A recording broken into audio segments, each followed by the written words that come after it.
Facebook is a big commitment. It is. It is. So I just hit start streaming, so we'll probably be live here in just a second. I'm getting a live countdown. It's 6:29, Jose. 6:20. What's going on, We dude? did it. We did it. So we're usually not on time. So, so this is a win for us. Okay, you guys ready? Yep. Ted, you ready? I'm ready. All right. 3, 2, 1.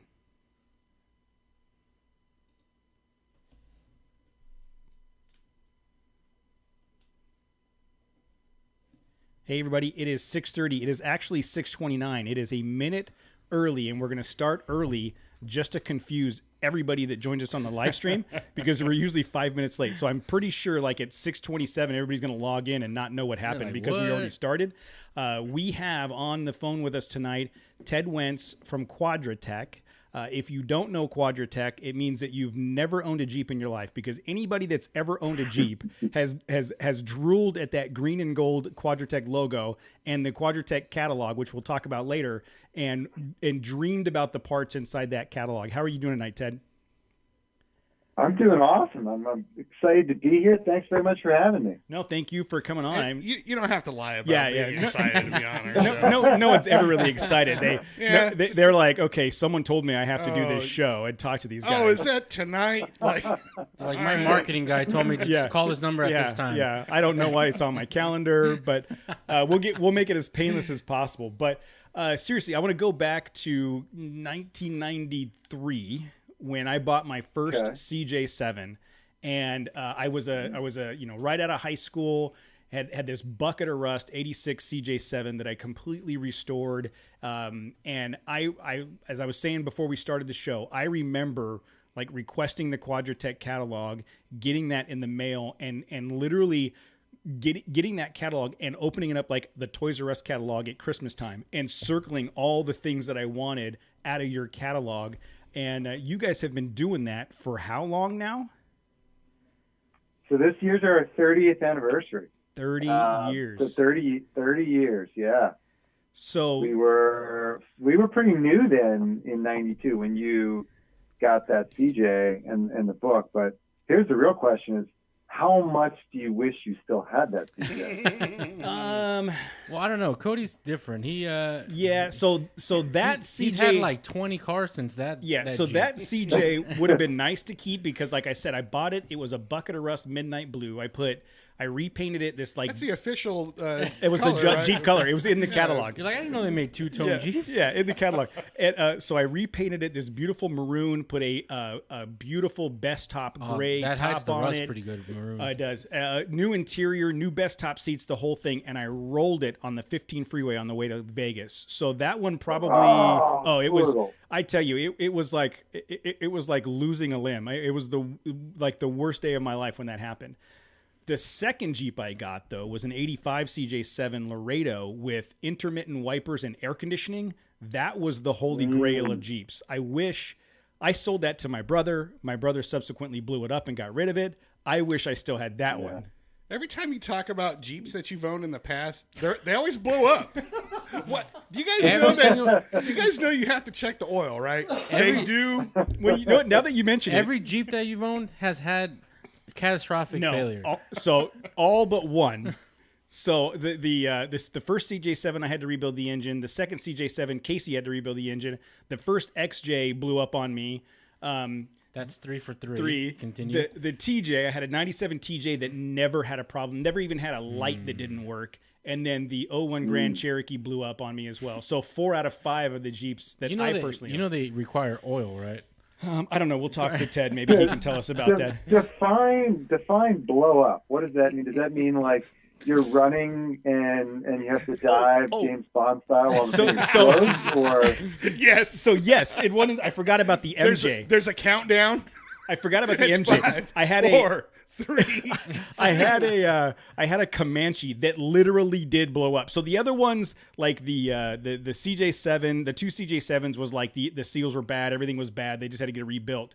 But the XJ on the 57 freeway going to an Angels game, the head gasket blew and the engine got flooded with radiator fluid seized up. But the MJ, the Comanche, I had to go pick up my brother, and I don't know if you know, but those MJs had this deal where the fuel lines were routed over the exhaust manifold.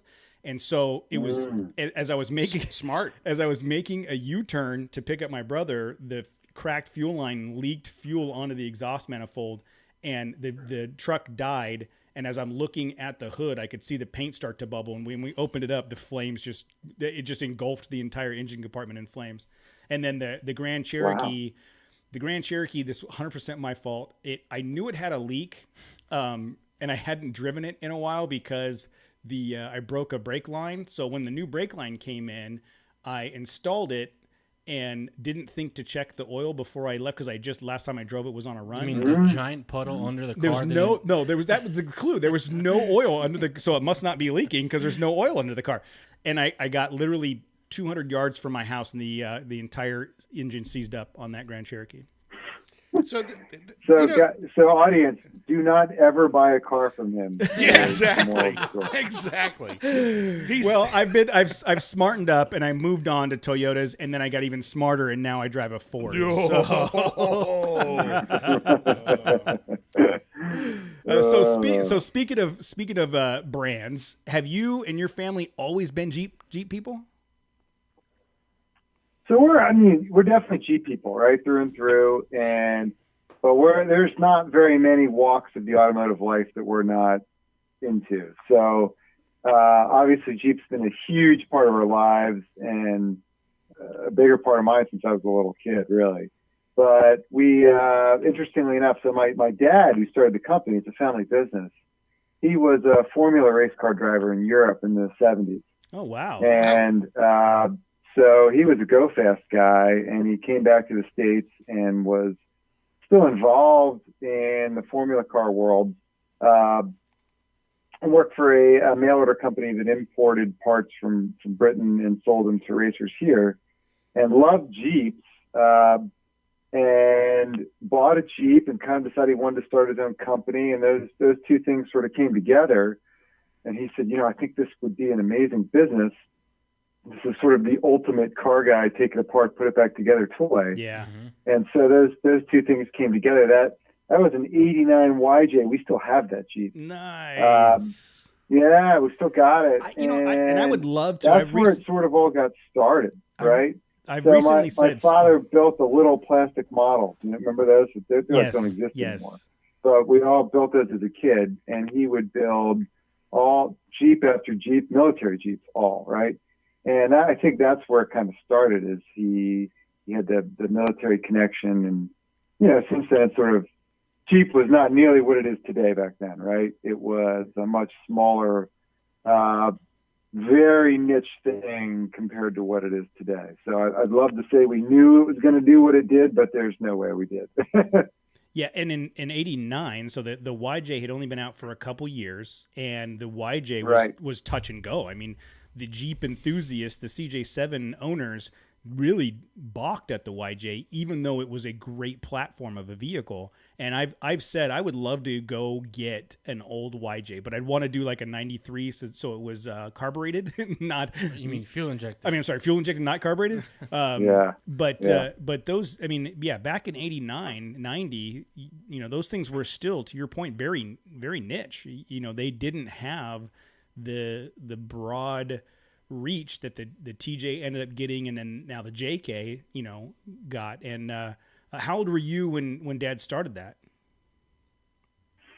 So I was still in grade school, right? I was a teenager, basically, just getting into junior high, and it was great. I didn't understand everything. I didn't understand what my dad was doing until I was into Nintendo like every other kid. But I loved the Jeep, and then when I started driving, I snatched that Jeep up, and that's what I drove, and I did everything you're not supposed to do with it. So it was awesome to have, and then it stayed in the family, and we just spruced it up a bit this year because we were going to take it to SEMA before SEMA got canceled.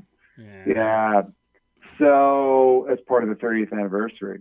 And so it's in the best shape it's ever been in, and I probably drive it home from work once a week, once every other week, something like that.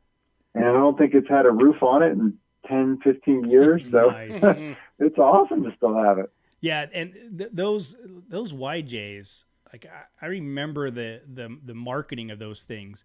It was very much like, it's different than today's marketing. It was very much the top off surfboard beach vehicle, rugged. They still had their rugged commercials, but I really think it was marketed more towards the Gen X adventure person at the time.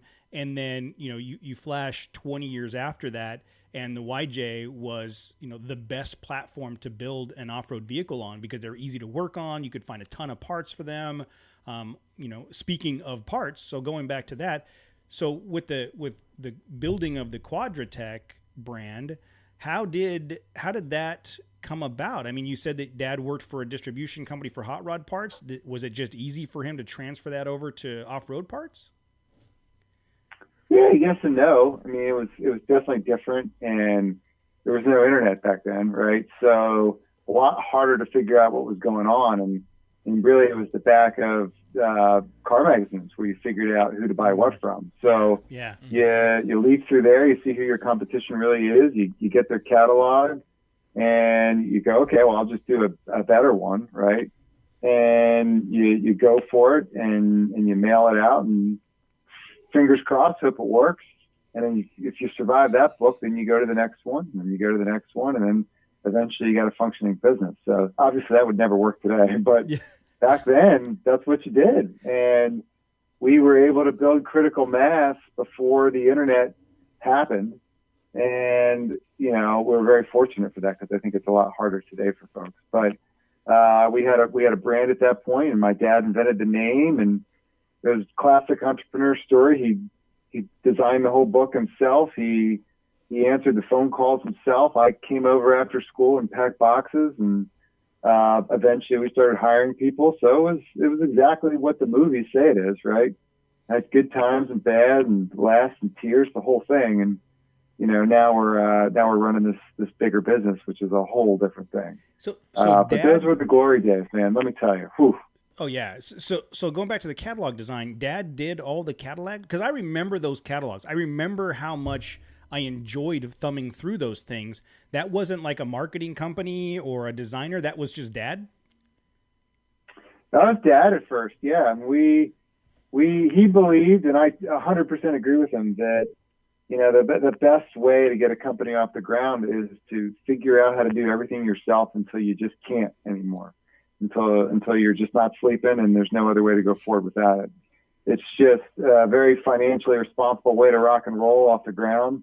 And if you can figure out how to do that stuff, that's where you're going to be the most successful. So, I don't think the books he did by himself were of the graphic arts quality that we produce today with, folks with graduate degrees in graphic design doing them, but they certainly got the job done, and they built the brand, and they laid out our look that in reality is still the DNA of where we are now. Yeah. And you can't compare even, a magazine or catalog or anything from 92. You can't compare to what it looks like today. But I do remember those catalogs back in the early and mid 90s, and you guys did have the best catalog out there. So how long did the family use that core philosophy of doing as much as you can by yourself before you guys really started branching out and hiring people? I think we still view it that way today. We're a pretty slim organization. So we have a lot fewer employees than some of our competitors. And so we still view it that way, right? We try to sail pretty close to the wind. And we've got a lot of our original employees still work with us. We have plenty of 25-year employees. Wow. So, how long did it take till we had to start hiring people? Probably a year or two. And, we haven't stopped since then. We just keep rocking and rolling, and we try to bring people on only as we absolutely need them, because, we don't want to expand and contract. We want to bring folks on, make them a valuable member of the team, and keep moving forward as a group. Yeah, I recently went to your now hiring careers page, and you've got a handful of opportunities there, but I'm pretty certain none of them are based in Southern California. So where are you guys based out of? Great question. So we are about an hour west of Philadelphia in Okay. Pennsylvania. And that's where our headquarters is. We also have some fulfillment there. We've got fulfillment in some other parts of the country too. But all of our sort of headquarters type stuff is all in Westchester, PA. So we're like smack dab between Philly and Pennsylvania Dutch, Amish country. Okay. Is that where you guys grew up? Pretty close, yeah. So you could call us a burb of Philly. And so I grew up in the burbs of Philly. And we've got a lot of Delaware folks that work for us as well. It's interesting. We were always you have to be sort of a butts in the chair type culture.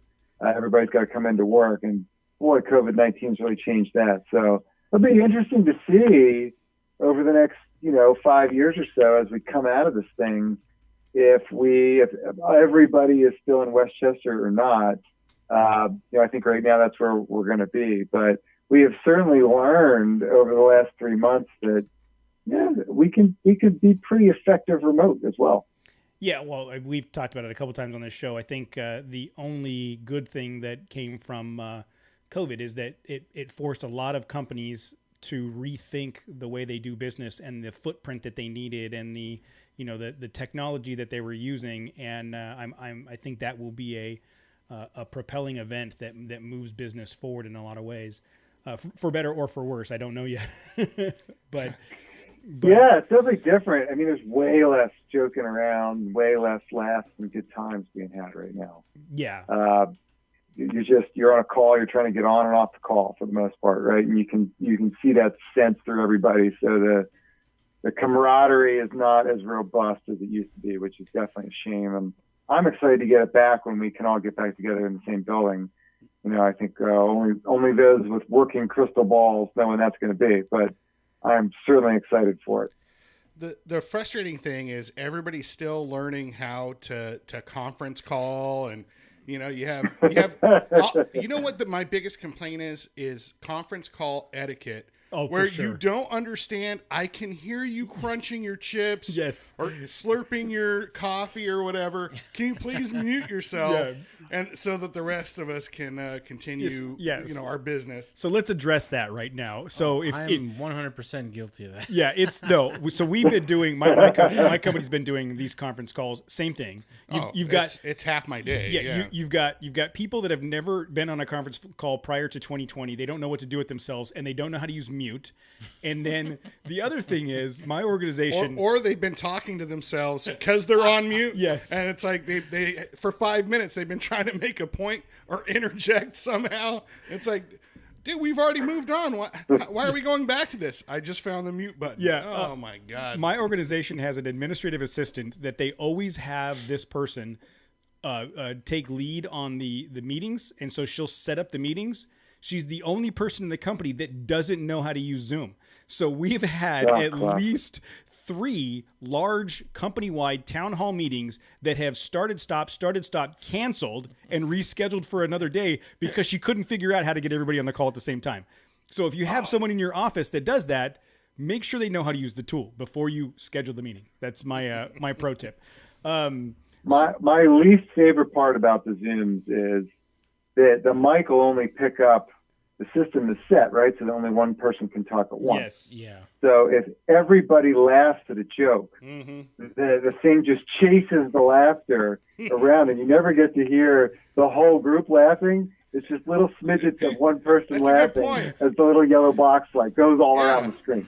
You drop a joke or try and be humorous, and it's like, man, that went really flat. Yeah, I'll just stay quiet. That's just you. That's not anybody else's experience. Obviously, nobody else experiences that. So are you guys? So you guys are doing as much as you can remotely now? Yeah, we are. We are pretty much our call center and our desk workers are not entirely remote, but almost entirely remote. Obviously, our fulfillment folks, they're on the front line, so they're coming in every day, and we did everything we could right away to keep them as safe as possible and support them in really being frontline workers for us. So we're still in that position right now, and luckily we haven't skipped a beat. I'll tell you, we've had a lot of trouble keeping up with the demand, but other than that, we're doing pretty well. Yeah, that's because everybody's at home going through the Quadratech page right now at quadratech.com. That's TEC, quadratec.com. Everybody's going through there trying to get parts for their JK or the new JL they just bought. What are your thoughts on the new Gladiator? Yeah, so the Gladiator, we didn't really know what that was going to turn out to be. Is that going to be a vehicle that brings folks in from other brands into Jeep? Is it just going to cannibalize Wrangler sales, or what's it going to do? And I think it's done a little bit of both. So I think it's awesome. I mean, it's great for us. It's a whole new platform that we can accessorize and do cool stuff to. Mm-hmm. I think they're making some smart decisions in terms of putting the diesel in it finally next year and doing some stuff like that. So it's a cool vehicle. We went and bought one right away. I've gotten a good chance to play with it. Something that was missing. Man, do I wish there were a two-door, but I'm hoping at some point they do that. I don't know if they really will or not, but yeah. It's an amazing vehicle. If you need that truck, but you want to do the Jeep thing, or you're a big overlander, I think it's a phenomenal platform. I agree. It's, back in 2015, 16, when I wanted to switch to a truck, if the Gladiator had been an option, I probably would have stayed with the Jeep brand, but it wasn't. And then when it did become an option, it was so far out of my price range. I think it's more of a Swiss Army knife than the JL is. Oh yeah, for sure. It's you can do anything in it. Yeah, like if I go car shopping, in the next few months, I've definitely considered looking at the Gladiator. What? Especially, as a Toyota guy going to Jeep, the dark side. Wow. Whoa. That says a lot. Because it's a truck that does everything, right? Well, and Matt and I got the opportunity to drive one. And that was my favorite truck. Yeah, it's phenomenal. It's a beast. And again, if I could afford it, I would buy one. I think Car and Driver, they summed it up best, right? They said there are probably better trucks out there, but is there anything more fun than a Gladiator if you need to have a truck? And the answer is, a solid no. So good for them, right? Yeah. That's awesome. Well, to Jose's point, it's probably not the best truck, but if you just needed a truck, right? It does everything well. Yeah, it's that perfect middle ground of enough truck to be a truck, enough off-road vehicle to do what you need to do. It has the capacity for over. It's not a Super Duty F-150 or F-250 that hauls stuff. That's not what it's meant to be. It's the vehicle. If you had to have one vehicle, it's the do-all vehicle. Yeah, I agree. I just bought a JL, and I was torturing myself. I waited for the Gladiator to come out, and I drove around the Gladiator for a couple of days, and that's a hard choice right now to choose between four-door JL and a Gladiator. Real hard choice. Why do you say it's a hard choice? What's the what would you weigh out between the two that makes you struggle with the decision? Well, do you need a truck, right? Who doesn't need the versatility of a truck? You can load that thing up with mulch or dirt bikes or whatever, right? Or your house stuff because you're moving. Yeah, right. There's all sorts of things you can tow with it. It's got better towing than just a four-door JL. So it's got a lot of positives to it. The negative is, depending what you want to do with it off-road, all that wheelbase and length can get in your way a little bit. So the nice thing is there's a big menu to choose from, and however you want to play the game, there is now an amazing offering for you. Sometimes your kids get into a fight with each other, and they're just throwing toys and, I don't know, bricks and whatever around the house, and you got to go get some drywall so you can repair all the holes in the walls. And you're like, man, thank God I have a truck, so I don't have to pay for this. Yeah, Is that just me or my kids? Yeah, it's your kids. But I agree. I agree. I went for years where I was in the fortunate position where I had both a truck and a Jeep. And then when we had our daughter, I consolidated into one vehicle, and I made the decision to go to a truck, for all of the things that you just said, for all of the reasons you just said, like having the truck for the versatility, but still being able to go off road. So, yeah, but you said you guys do have a Gladiator, so you've got the option to drive both. Yeah, so photography is a huge part of what we do, and so is R&D. So we've got one of everything, and we got a Gladiator right away, and we got a bright orange one. It's like the largest orange truck you've ever seen. I'm a fan of orange. It's the pumpkin. The thing's awesome. I can send you some Trail Chaser stickers with the orange that like perfectly lines up if you want. We'll talk later. Nice, love it. Sounds good. But yeah, I mean that's gotta be one of the perks of the business you're in, being able to go, do R&D, quote R&D, yeah, go and get to jump in all these different vehicles. I mean.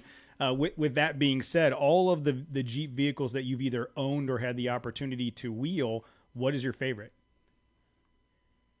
Oh man, that's I get asked that question a lot, and it's probably the old '89 YJ, because every time I get in that, I'm 16 years old again, and who doesn't want to be 16 years old again? Yeah. I think of all the Jeeps, it's probably the worst Jeep that we've got.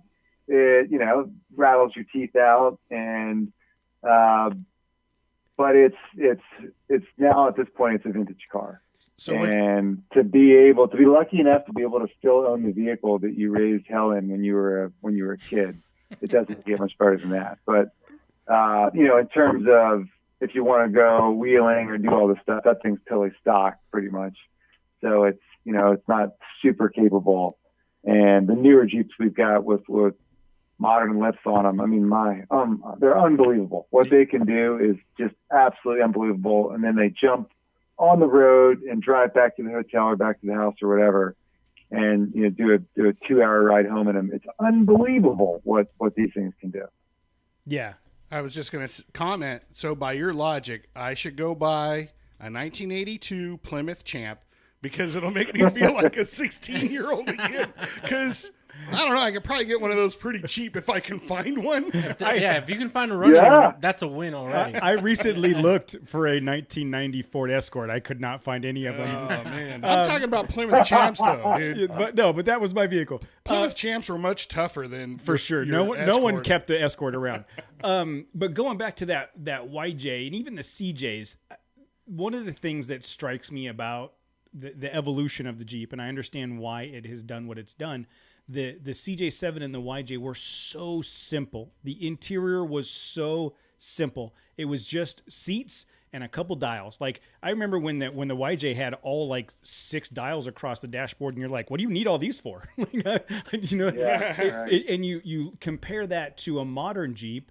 The modern Jeep has all of the luxury and comfort and everything that a daily driver needs to have to be a successful brand today. But something about getting back into that Spartan steel dashboard, seats, and a manual transmission, I would bet has a lot of nostalgia to it. It does. What's really fun is if you jump in the CJ, you drive the CJ, then jump in the YJ, and then jump into TJ, and then jump into JK, and do all of that within like a 2-hour period. That is a really cool walk through history. And you have to do it in the right order, or it screws the whole thing up. But it is really fun to do that. That probably means one of us is being arrested, because then we're jumping in other people's vehicles. Like, excuse me, sir, get out of my TJ. I'm gonna carjack somebody, but it's got to be a Jeep. I'm only doing it in a Jeep. Jeep would be the easiest vehicle to carjack there ever was. Yeah, so there you go. That's true. Well, because most Jeepiners would be like, I don't want it anyways. You can have it. I'm just kidding. So I know that 30 years in the business. I'm sure you guys have seen a lot of stuff and a lot of changes in the world. And what kind of things since you've been in the business, and when did you officially start into the business? So I've been out of the business a few times. I worked there as a kid, right? And then I eventually went off to college and did my own thing. And then I came back to the business right after I graduated from business school, and I worked there for about 2 years. And then I actually went and started my own business, and eventually I came back. So I've been in the CEO role now for about 2.5, almost 3 years. Okay.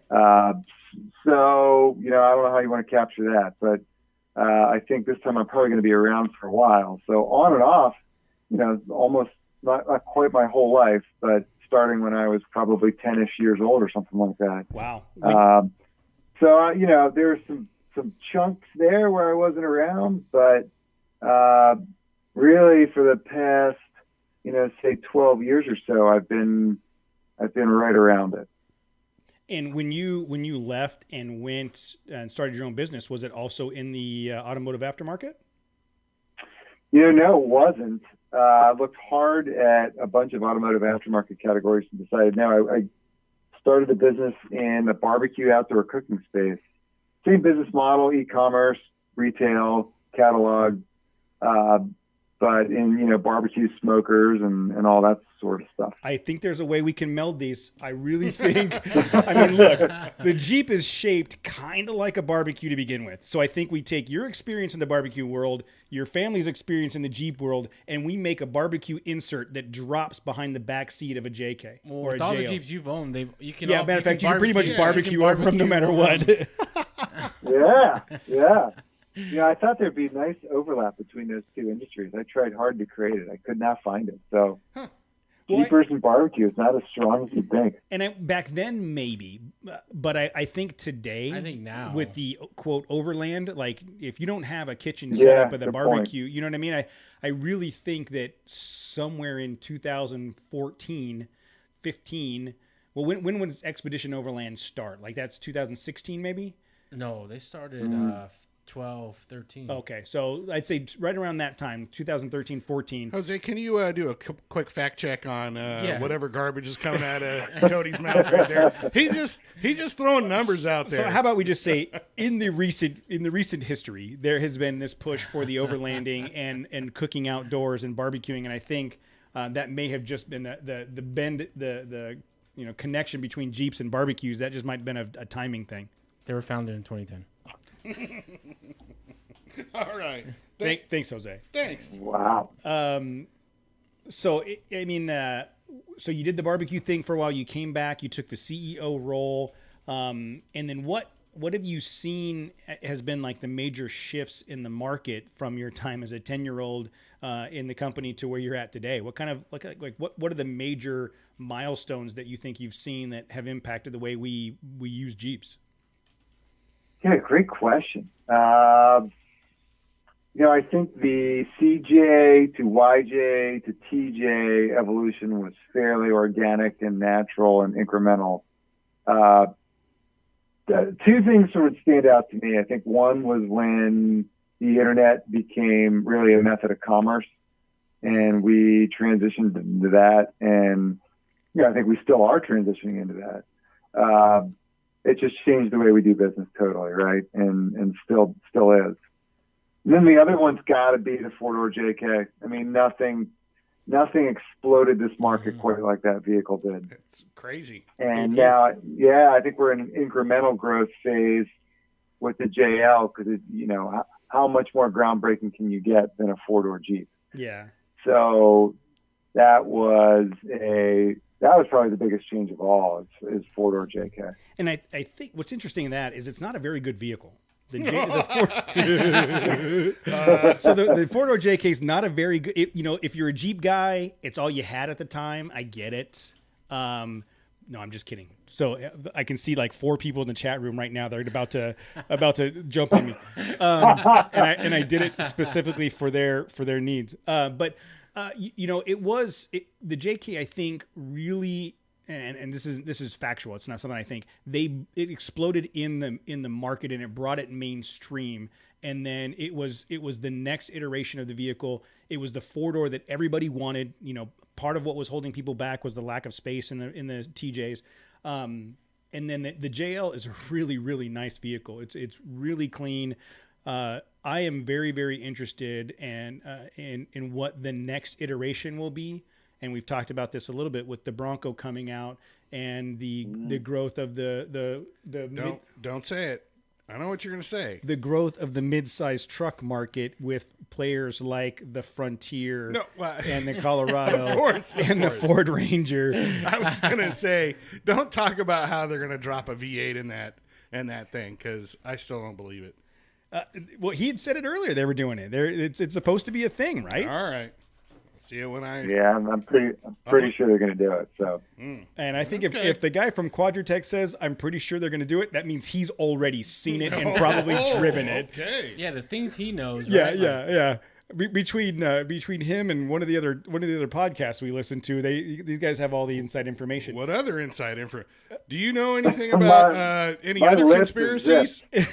But no, I really think that we kind of talked about it a couple weeks ago with the release of the TRX, whereas for the longest time in the off-road market, Jeep was the name that was like your option, and then Toyota stepped up their game a little bit. Ford has been stepping up their game, and I really think it's going to push Jeep to take they've already taken the Gladiator to another level. I think it's going to push Jeep to go to the next level on the next Wrangler model. There was a push Jeep. Yeah, there. I think Bronco is very interesting. I think a lot of people want to know what this is really going to turn out to be. There's a lot of talk of FJ and how that didn't go the way the commitment wasn't there. I know you guys are some hardcore Toyota guys. I actually used to work at Toyota. I worked at Toyota during the launch of the FJ and was on the team that launched the FJ. And the commitment just wasn't there over the medium term. So it'll be very interesting to see how committed Ford is to this. Everything smells like they're super committed to it. And now Jim Farley is the CEO of Ford. Jim Farley was the head of marketing at Toyota USA when they launched the FJ. So it was his team that ultimately didn't fully commit to the launch of the FJ. So he learned a lot from that. It'll be very interesting to see what happens with Bronco. I'm sort of rooting for them in many ways because I think there's a lot of opportunity there for a lot of folks. And then you have to wonder, well, what's GM going to do? So very interesting time. And obviously Jeep's in a great position, especially, given they've already got the platform out there and there's so many things they can do drivetrain wise to expand their reach and their niche. It's going to be one of the more interesting periods, I think, in new car off-road sales. Mm-hmm. And I'm gonna hashtag this right now so no one can take it. So we've decided that if you hashtag it on air, it's real. No one can take it.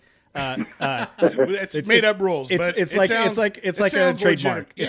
legitimate So, to me. So hashtag Bronco Tech, hashtag I made that up, hashtag you can't steal it. So what the Trail Chaser podcast is going to is that's a copyright. Yeah, basically. I copyrighted Bronco that. Tech? Bronco Tech. So the Trail Chaser podcast, after we all get our Broncos, is going to connect with the Quadratech team and start a whole new catalog just for Bronco parts. Yeah, gross. I think it's got a lot of potential legs. So I will show up to your Bronco. I think you have an investor. Done. We are in business now. This is fantastic. But I do agree that the Bronco is going to push the market. At GM, who knows what they're going to do? I think they screwed the pooch on the Blazer release. I mean, everybody has. When the Bronco release came out, everybody was memeing all of the pictures of the Blazer and how bad it was. So we'll see if they redeem themselves. What kind of things? You said that SEMA was canceled, and there's been the COVID and the lockdown and stuff. What kind of things have you guys done as a business to pivot in today's new reality? That's a great question. So, I think everybody's still trying to figure that out. And SEMA recently announced that they're going to do a virtual thing that hopefully can bring some of that passion back in terms of getting all the industry folks together. I think it's going to be a tough year for this smaller and medium-sized companies that are trying to just get cool new parts out there and share them with the world and share them with retailers. So, Quadratech, I think we're in a better spot just because we have some reach that we can, really, really expand it. Interestingly enough, this was going to be a big SEMA for us. We traditionally go to SEMA as buyers and try to stealthily walk around and see new products and have our meetings and meet with manufacturers. So this year, we're really launching a big wholesale program, and we will be, trying to work with jobbers and other retailers to offer them very quick service with awesome customer service standing behind it. And we were really going to use SEMA as the platform to launch that program. So we're trying to find new ways to do that virtually. And I don't know if that's fully baked yet, but we're excited about the opportunity. We do a lot of Quadratech branded private label stuff now, in addition to selling other people's brands. So we have a pretty darn good distribution network. So in terms of being able to service all these folks that are doing installs for customers, we would really like to be able to help those people live their entrepreneurial dreams. Wow. Yeah. I think everybody's going to have to come up with a new way to launch whatever it was they were planning on launch this year.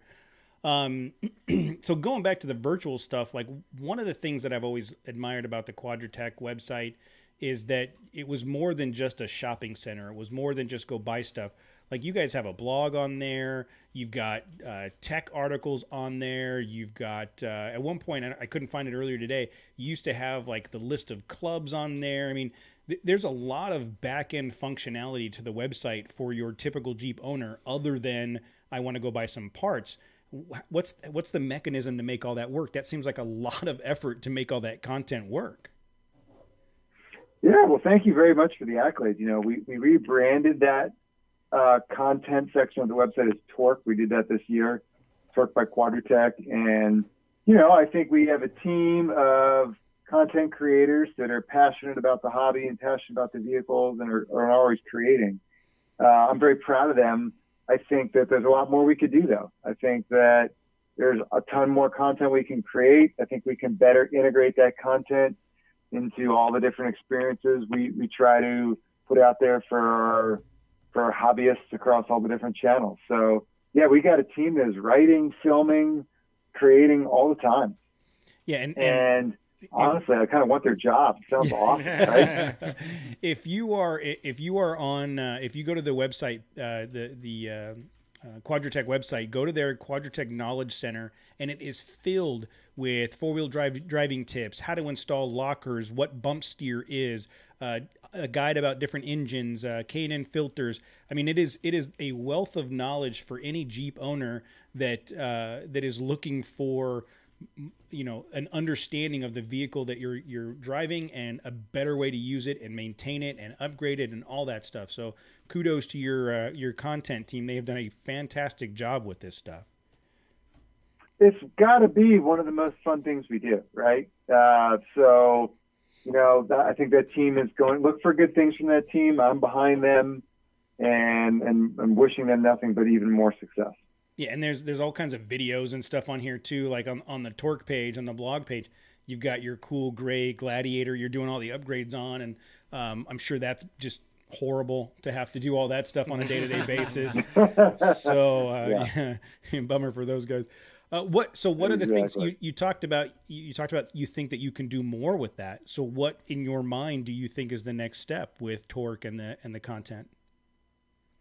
I think there's plenty more content to develop. I think one of the areas where we can do better is we can better integrate that content with our shopping experience. So right now it's very segregated. That if you want to go learn about wheel bolt patterns or lockers or how to install soft top, you have to migrate to that section of our website and sort of engage in that, as opposed to, well, I'm on the locker page right now. Can't I just digest some of that content right from the shopping experience and help me understand differences between the products where I might want to go? I don't really want to leave this page. So that's a big opportunity for us, and we're excited to work on that. Yeah, and I bet there's a lot of back-end tagging and programming that goes into identifying which one of these categories should fit, which one of these articles fits in which category of shopping.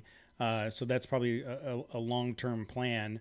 With the content and stuff, are you guys creating that in the shop, on the trail, or like how do you schedule that out and manage that with the team, or does the team just say, we're going to go do something today, we're going to film it? Yeah, it's probably a little of all of that, right? You can't get too procedural and sort of, step by step with that stuff, or you kind of kill the creativity. So it's a mix of both. It's, hey, we need one of these. Can somebody get on that? And also, hey, guess what I did last weekend, right? So, you don't want to go too far in either direction, and I'm sure we go too far in both directions all the time.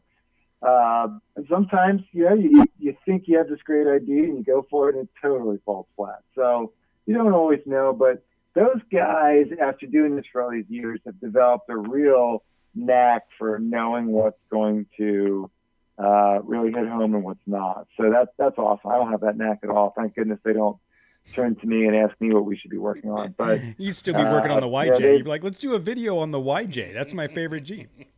Yeah, exactly. Right.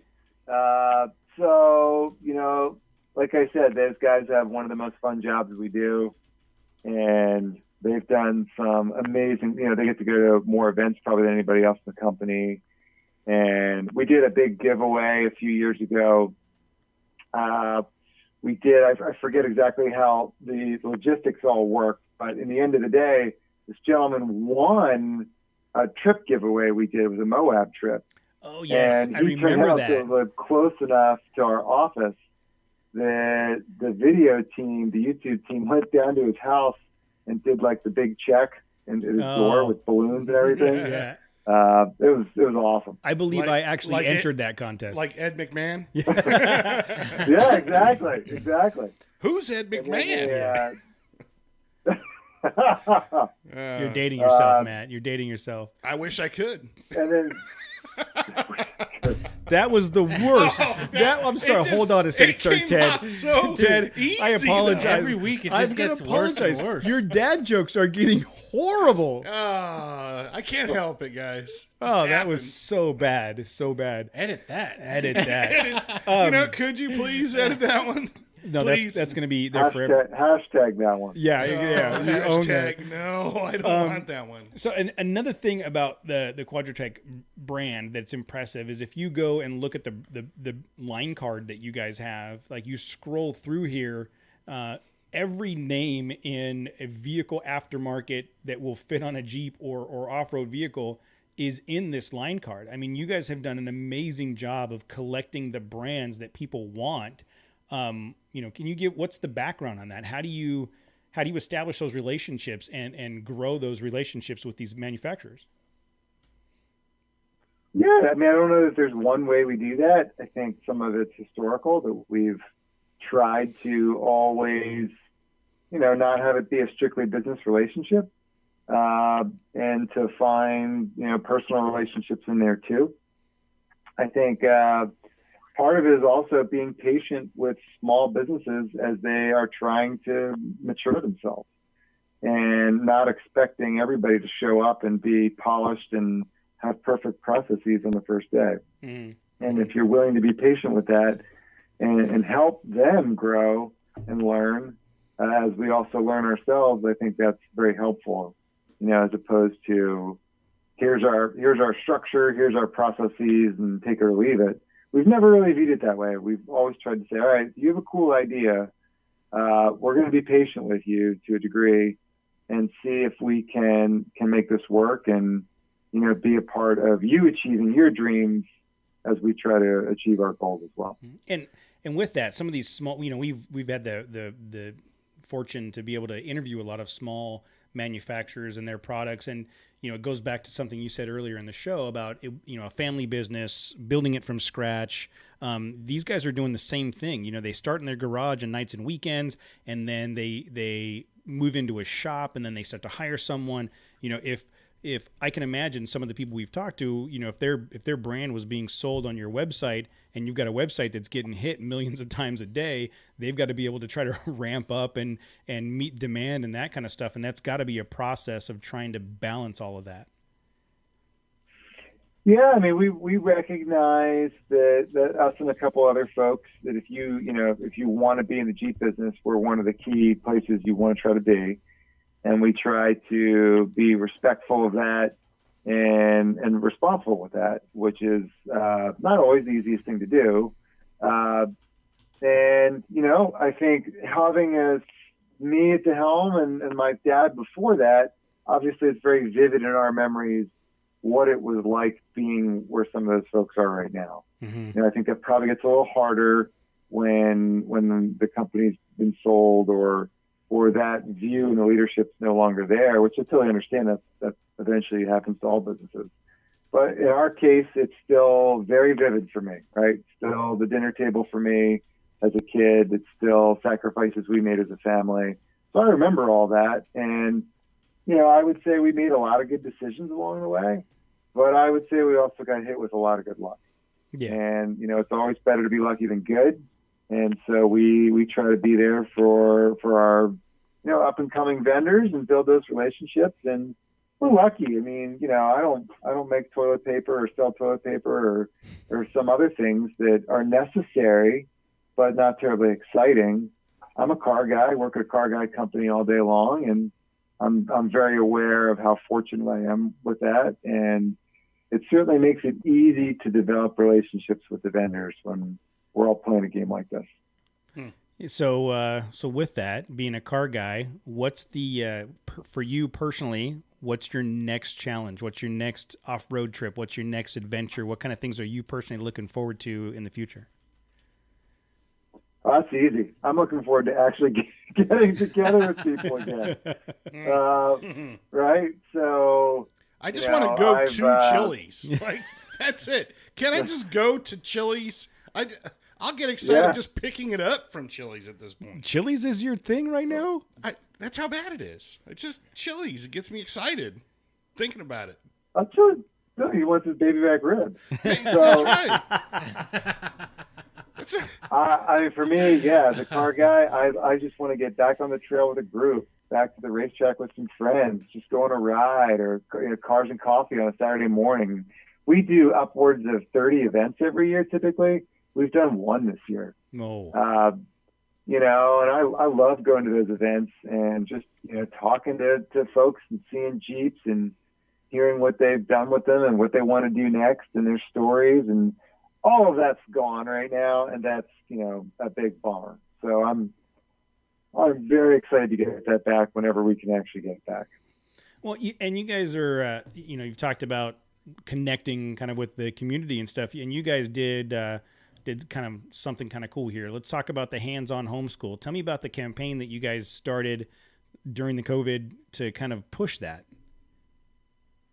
Yes, that was pretty early on in the COVID thing, and I think nobody really knew what to expect with the pandemic. And now I think it's a little bit more predictable. But it's like, what do you do? How do you experience your hobby? How do you stay with your head pointed north and do something cool with your kids? So we tried to come up with this concept of here's a way that you can spend some time with your family while you're all, locked on the premises and enjoy your Jeep and maybe take care of some problems you've been waiting to deal with for a long time. And everybody's going nuts with homeschool with their kids. So take them out in the garage and teach them something that yell at them for holding the flashlight. Learn these days, right? Yeah, I thought you were going to say something else. Take them out to the garage and like, hold on, wait a minute. I got to edit this out. No, you got to take them out to the garage, hand them a flashlight, and then yell at them for holding the flashlight incorrectly, no matter how they hold it. That's true. That's part of that's a rite of passage there. But that's cool. I do like the idea of, since if you're doing homeschool or you're just stuck in the garage, go out there and do some maintenance and wrench on things and share that experience with your kids. I think that's a great idea. What's funny is I totally know what you're talking about, and it's interesting. So just doing car projects myself, now that I know I'm not desperately trying to get the thing ready for the next event, all the pressure with get it done today is like gone. So it's way, way chiller in the garage than it usually is. Right? Usually it's like Wednesday night at 2 o'clock in the morning. Now, get this done now. And, now it's just not that way. So very interesting difference. I'll take that other wheel off next weekend. Then I'll get to that brake pad or set of brakes next weekend. So talking about, you'd said earlier you did a bunch of work to the Wrangler to get it ready for SEMA. SEMA's not happening, but you've recently been elected to the SEMA board of directors. How does that feel to get elected to the board and then have the thing shut down immediately afterwards? Yeah, obviously that's not a good feeling. Was it your fault? Are we gonna say that? Probably. Right? I'm probably blamed for that. I had just joined the board when those discussions really heated up, and tough decisions had to get made, and I think the board did a very good job talking through all that. And as the new guy, I think I have more to learn than I do to share. So. I don't think anybody's really excited about that decision, but I think it was the right one. And, as a whole, the staff at SEMA has been an amazing group of folks, and I feel pretty terrible for them. A huge part of what they work for all year is this show, right? So that's got to be tough on them, but I think everybody's doing the best they can. Hopefully this virtual scenario we're putting together is going to be beneficial for all of the SEMA members, who this is really all about. Mm-hmm. And we're all excited to come back in 2021. I think SEMA 2021 is going to be a big SEMA. I think you're going to have all that pent up frustration of folks not having to get involved in this. You're going to have the Bronco. You're going to have the new rear engine Corvette. There's going to be about 1 billion of those there. Yeah. So I wouldn't be surprised if 21 went down as one of the greatest SEMAs of all time. Yeah, there's going to be all the boilover from this year. Everything getting canceled. Yeah. Next year, it's just everything's going to be. And I think people that doing the SEMA builds that started their SEMA build now have a whole other year to do more. I think a lot of brands that, beginning of the year, they're like, oh, SEMA's coming up. We got to come up with a build. Well, now they've got, that much more runway to come up with something fantastic for next year. What kind of things, as a board member, what kind of things are you looking forward to? Obviously, the show's not coming on, but what kind of other things are you looking forward to? Because I know SEMA does a lot of interaction with vendors and marketers and content creators and all that stuff. What kind of things are you looking forward to as a board member? Great question. So I think it's just meeting as many people as I can. There's a lot of opportunity to meet folks one of the coolest parts about being a car guy is that, your world feels so focused on Jeep or Taco or Mustang or Camaro or BMW or Porsche or, whatever, hot rod. And to walk across the hall at SEMA and just go into one of the halls you don't normally go to and be like, holy cow, there's a whole world of passionate people. I don't know any of these folks. So I'm really thrilled to get to know people from other segments of the car person world. Mm-hmm. And, I think that would have been a lot easier had we been able to get together. But I'm pumped I have a 3-year term to get to know as many of those people as possible. I got to know some of them during the election process, which was amazing. Yeah. So 100% looking forward to getting to meet more folks, and then giving back. I did this in large part to give back. My family and my company has garnered a lot from SEMA, and SEMA only works if folks volunteer to keep it healthy and strong. So very much looking forward to helping however I can keep that going. That's awesome. Yeah. And the few times that I've been to SEMA, you're walking from place to place and you make a turn and you go down a hall and all of a sudden you're like in this area with all of these manufacturers for things that you didn't even know existed on this planet. And you start like really digging into what's out there. It's amazing how many different facets there are to the car world. And for someone like you that's a car guy that's been in it for your entire life, it's got to be exciting to get exposure to all of those different facets. Yeah, there's so many different ways to experience SEMA, right? and I think I've tried them all. And some of them work really well, and some of them really don't. So yeah, I mean, if you're in the industry, there's no more special place to be in early November than SEMA. So I think everybody is a little heartbroken that we're not doing it, but I think that was going to be a real tough show to make happen given what's going on right now. Yeah, agreed. And it just, I think we kind of touched on it. It'll just make next year that much bigger and more important and more, more celebrated. Definitely. Well, with that,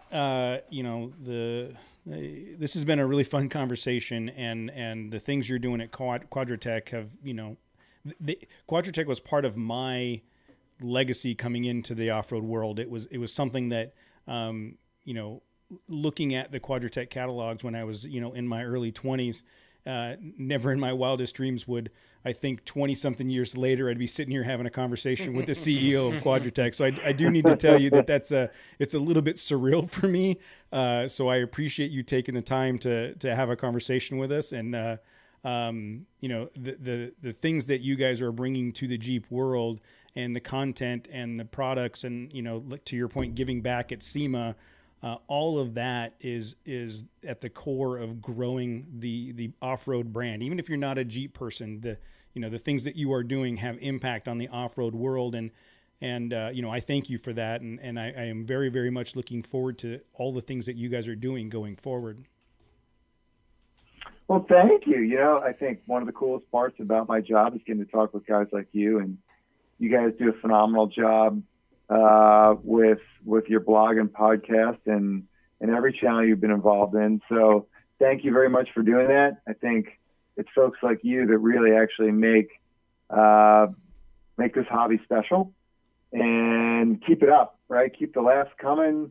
I love being able to laugh and also talk about some of the cool, serious parts of what we do. So thank you very much. And keep on rocking, guys. I appreciate it. Right, thank you. Anytime you want to come back and talk about the next iteration of what you guys are doing, you got an open invitation from us to come back and talk. We appreciate your time.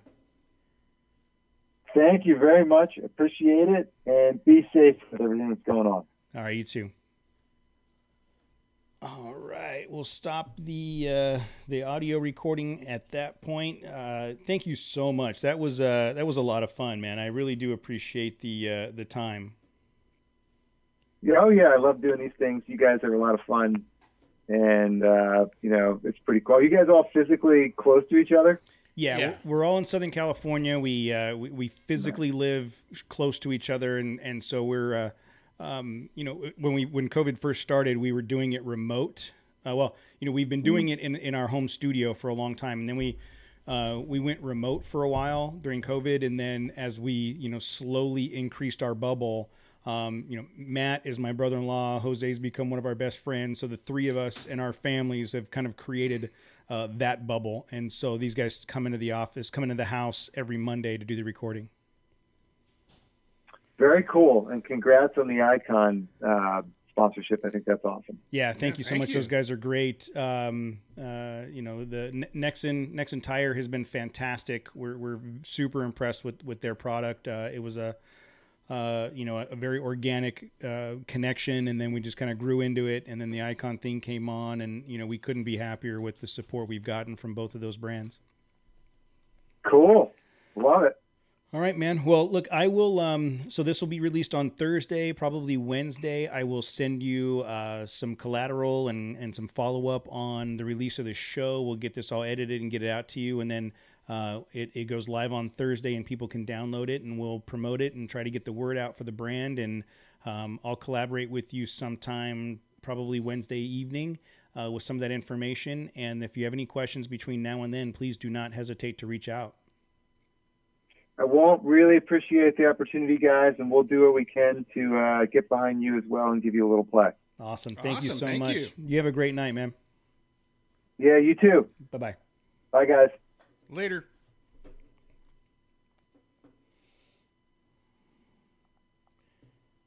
All right. Oops.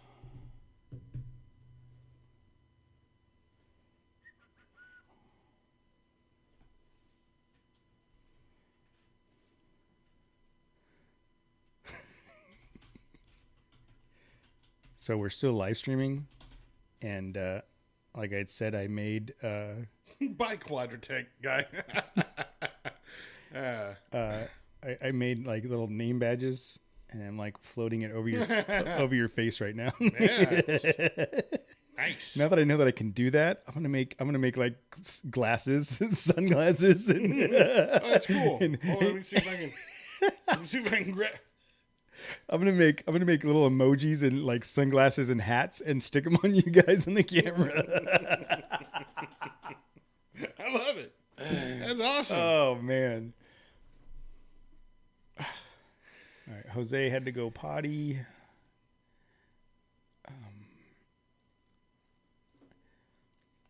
All right, we're gonna take a Matt looks like a little crab.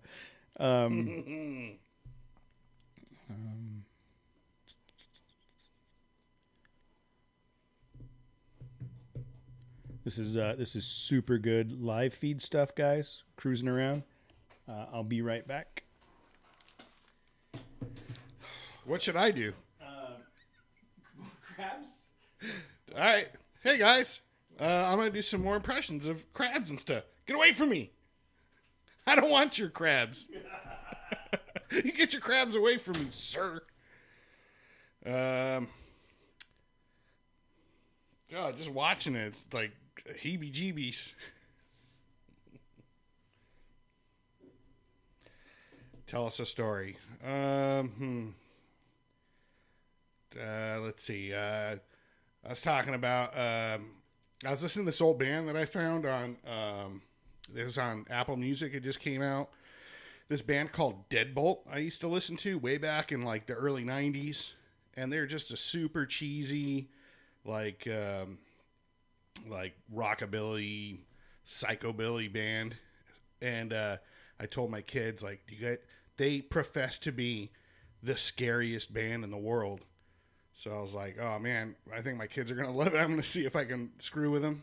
So I told Michael, like, do you want to hear the scariest band in the world? And he's like, yeah. Are you sure? This is pretty rough. So, you know, I couldn't play Deadbolt for you right now if I wanted to, but it's just super cheesy. And it just reminded me back in the day, they used to, just to try and ham it up, they would play, or they'd show up with like skill saws on the stage and just to cut like steel with it, just to blow sparks around. You talking about that stupid band? Yeah, and then they'd mad dog you the whole time, like they were tough. It was great. So, guys in the people in the chat room, let's see, how many do we have right now? Looks like we got a handful. I want you guys to think of some questions because we're gonna do a segment here. We're gonna answer an email segment, and I think for the rest of the episode, we're gonna let the guys in the chat room ask us questions that we will answer. Jeez. Well, you know Tim's here. So I know. So don't. Fine. So don't. I guess if you're willing to do it, so am I. Don't ask your questions yet, chat room. This is we'll do this in a minute, and we'll go from there. Jose, are you okay? Yeah, I'm good. You good? All right. Are you? No comment. Oh my God! What? Were you poisoned? Let's just say Carl's didn't agree with me. Oh my God! Wow. Okay, we're going to start again, and we've got an email that I want to respond to, and then I think we'll go to ask to Dim. Oh, this is like Christmas. So we're going to respond to this email, and then we're going to start to ask for some questions on the chat. So we should let them do an episode one week. Oh, like we've talked about it. We've talked about it. Yeah. Okay. We'll figure that out. Okay, so we're gonna read this email, and then we'll go to you guys in the chat, and then we'll be done. Is it the Ice Cream Man again? Ice Cream Man. It is 7:38 in my neighborhood. Oh wow! All right, 3, 2, 1.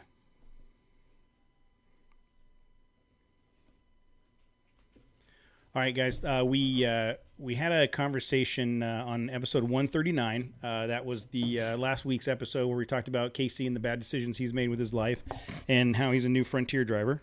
And then we got an email from our buddy Alex. Alex has been a longtime listener to the show, and he says, "Hey guys, about to finish up podcast 139, and it's great. Not sure if you guys do topics, but thought I'd ask anyway. I got a Frontier SV 4x4, the non-Pro 4X, so no locker with an open diff. I just recently this year, since the hopefully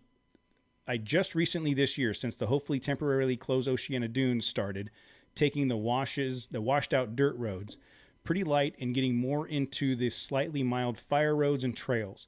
Never needed a locker, but one time had to put it in 4 low to get through a small section. Do I need a locker? Should I upgrade eventually? Or am I okay because I'm not really wheeling? Hope you can discuss on the next podcast. If you guys have time, keep up the awesome podcast. P.S. The mountain hatch insert is still my best mod, thanks to you guys, next to my water tank. It's the only mod. And so, we did what we could, dude. And he says, and bring back the alien conspiracy segment. Yes. So no, yes. Alex, that's not going to happen. Yes. Alien conspiracy segment not coming back. Alex was the winner of our mountain hatch giveaway. So Alex, I think... Do you need a locker? Yeah, so my answer to that question would be, when you need a locker, when you need a locker. Like, if you have not found yourself in a position where you're butt puckering stuck, then you don't need a locker. I'll say that there's only been like 2 or 3 times where it's like, ooh, I'm going to use the locker, like, and having not used it or tried doing things without it, it's nice having, like, oh yeah, no, this is thank God I got a locker for this, because now I'm not going to have to just bash this up whatever this obstacle is, or pretty much up. But yeah, I don't know, I'd say yes, it's worth really it. Well, when I bought my truck, I wanted the locker. It was that discussion we had in the past, like, if you're buying it, would you like pay that money from the factory to have it, or would you do it? I guess if I was him, I don't think it's necessary. I mean, you can still get out there and wheel, but I still like it. Yeah, no, I like having it too. And there are times when I use mine when I probably don't need it, but the security of going, I'm going to climb up that hill that's pretty rutted, I'm just going to put it on to have it, and then I don't even have to really work. The truck just crawls up. But I would say no, don't upgrade your truck to have a locker until you find yourself in a position where you've pushed the truck to the point where good set of tires, sliders, and 4 lows not going to get you there. And you will be amazed. If the only thing you've really done is washes and dirt roads, you haven't even scratched the surface of what that stock 4x4 is capable of. I think a truck with 4-wheel drive is more capable than most people think, and I don't think I'll ever reach the capability that my truck has currently. No. I mean, I know we're progressively. I mean, it's a slow progression, but once we get your guys' truck a little bit more armored up, like, we're gonna tackle a little bit more difficult trails. Mm-hmm. Do you need a locker? Probably. It would be far easier with them, or just one, or whatever. Yeah, but. I mean, so many of the cars before, they were just open diffs, 4 low. We just talked about, I've owned 20 vehicles. The last 2 are the only 2 that had lockers. None of my Jeeps, I take it back. My TJ, I put one of those lunchbox lockers in the rear diff. That's a $300 upgrade. But it wasn't my daily driver, and it just, but my point being, I have wheeled for 20 something years on standard 4-wheel drive vehicles. My Grand Cherokee was an all-wheel drive vehicle. It was the Quadra-Track. It wasn't even a real... I mean, it had a low range, but it wasn't like your... It was the guy we just had on the Quadra-Track. Yeah. The Quadra something? Something like that. If I hadn't re-geared, I'd still be open. Yeah. My point is... to agree with you guys, yes, they're great to have if you have one. But if you're currently wheeling a vehicle that does not have one, you don't need to upgrade to a locker until you get to a point where you've pushed the current setup to the limit, to where it won't go any further than where it's going to go. Right? I mean, and at that point, you may just want a new vehicle. I mean, if you push the truck to a point where you're like, okay, I can't go any further, I can't make it up that hill, and I want to go up that hill, I've got two options. I can upgrade the one I have or buy a new one with the locker already in it. So, I mean, personally, I would say, Alex, no. Just drive the crap out of it in the condition that it's in. Good set of tires, a set of sliders to protect your rocker panel, and 4 low. And you will be amazed at where that truck will go in that configuration. Or you can do like Cody does and just drive it until it needs an oil change and then just sell trade it in. Yeah, trade it in for the next. Well, you can't put new oil in. That oil comes from the factory. You guys realize that? That's true. You can't beat that factory no, oil. Because the minute there's nothing as viscous as that factory shit. The minute you open up that engine, you have broken the seal. It's not even worth it anymore. I forgot about that. Yep. Yeah. So. I guess I would say, Alex, just drive the crap out of the truck you have. Just drive the crap out of it until you get to a point. Yeah, you'll know when you reach that critical point where it's like, you know what, I can't do these trails without A, B, or C. Yeah, I don't think there's anything I still couldn't have done. It's just when you hit the locker, it's like a cheat button. It's the easy button. Yeah, it is. Sure. It is. But for before the Tacoma, all of the other vehicles I had didn't have a locker in it. So I tackled some pretty challenging stuff. I went to Moab. I've done pretty gnarly trails, and you just finesse it. You either finesse it or you throttle it. The throttling, it usually ends up to something breaking. But you can get through it without a locker. It just makes it easier. And I think the more you start researching something like off-road, right? Everyone's gonna say you need lockers, you need this, you need that. Because when I first started getting into it, I just wanted a 4-wheel drive Toyota. I didn't know what a semi-float axle was. I didn't know that there was lockers. I didn't know, all these other things, right? I was just naive. I was like, yeah, 4-wheel drive will get you wherever you want to go. I didn't know that there was like traction aids like lockers or traction boards or even tires. Like, I just thought that a 4-wheel drive and that was it. I didn't know there was all these other things. And I think the more you research something, you're going to be like, oh, I'm going to need this, I'm going to need that. But the sooner you just get out there and drive whatever you got, the sooner you'll start learning what you need. Yeah, and I still believe that 85 to 90% of people that are off-roading are doing the same kind of trails that we are, where a solid set of 33-inch tires and sliders will get you there and you'll have fun. You know what I mean? If you're out wheeling with your buddies, maybe one of them will have a locker. They get to the top of the hill and they'll help you get up if you need to. But I would not go out of your way to upgrade a locker in that truck, especially when you consider the cost of the Pro 4X. And you could probably, if you get to a point where you need the locker, you could trade in that SV and get a Pro 4X that's already got it installed.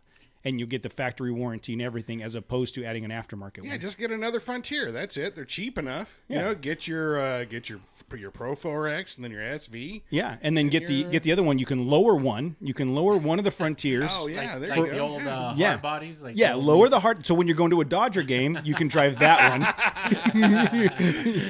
You're talking like that's a bad thing, or like you're clowning. Okay, everybody's like, I'm gonna do it. You know what? Hard body? For the and a Dodger game. So get 3 Frontiers, one lowered for the Dodger game, get your stock one for daily driving, and then your Pro 4X for when you go off-roading. I mean, that's the same cost as a Gladiator.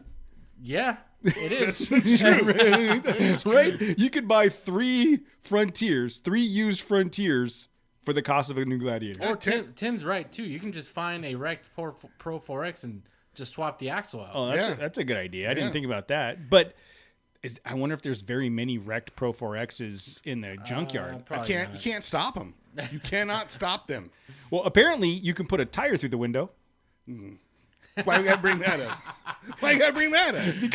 Because Tammy pulls up to the house and says, "What happened to Matt's truck?" So I want to hear this story, Matt.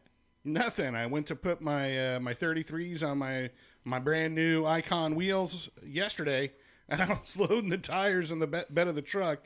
And one of them flopped over and broke my glass in the back. So now, and that's the Jip it's that split window.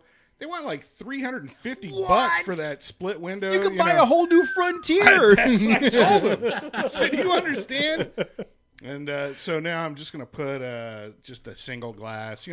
Screw that stupid sliding window. Anyhow, the kids are always screwing around with it. Just pisses Are you just gonna me get a off. solid one piece in the bag?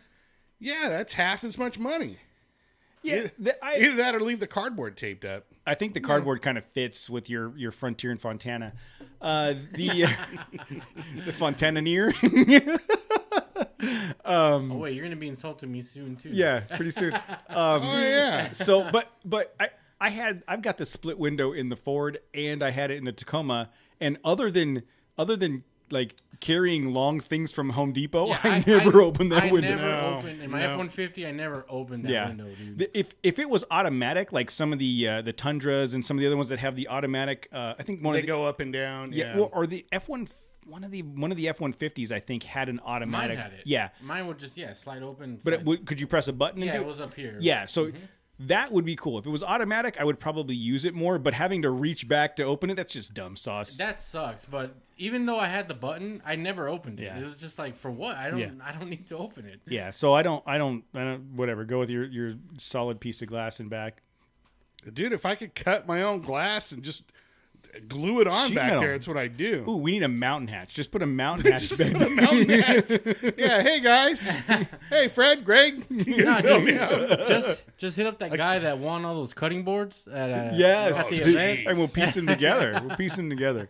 Yeah, so so that you don't have the wheels on the truck yet, right?